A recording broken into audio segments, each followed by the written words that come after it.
She is up against it, as you say, and that was the theme that she took to the press club, and this is what she had to say to that during the week.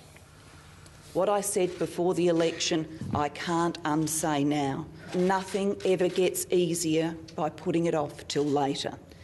And because of that, in the moment I truly believed I was going to be Prime Minister, I told myself, don't ever put a hard call off, because it will only get harder every day.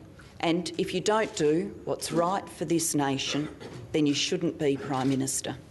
It's not what she said to Kevin Rudd, which again is part of the problem. But Annabelle, having watched that, what we saw there, was that frustration or was it self-pity? Because if it's self-pity, you're starting to get into dangerous territory. The exhaustion, I reckon. I mean, she's got this diabolical problem, right, which is that the issue of the carbon tax lie is now a living, breathing political issue all on its own, completely separate from the actual nuts and bolts of how this scheme's going to work and so on. It's like a block, you know. She can't actually explain the basics of how this scheme's going to function. She can't convince people. She can in laboratory conditions, you know, in a Queensland forum where people are brought in and the doors are locked, you know. She can turn around about 1 in 5 of them, according to the exit figures from the event the other night.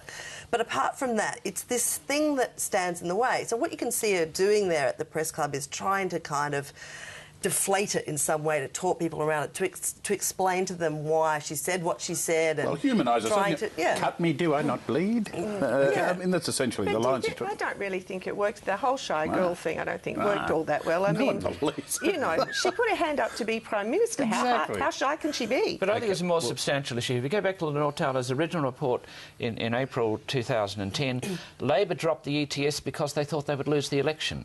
If you bring back a carbon tax leading to an ETS, why wouldn't they think the same again? They dropped the ETS because they didn't go to a double dissolution election when they should have. They thought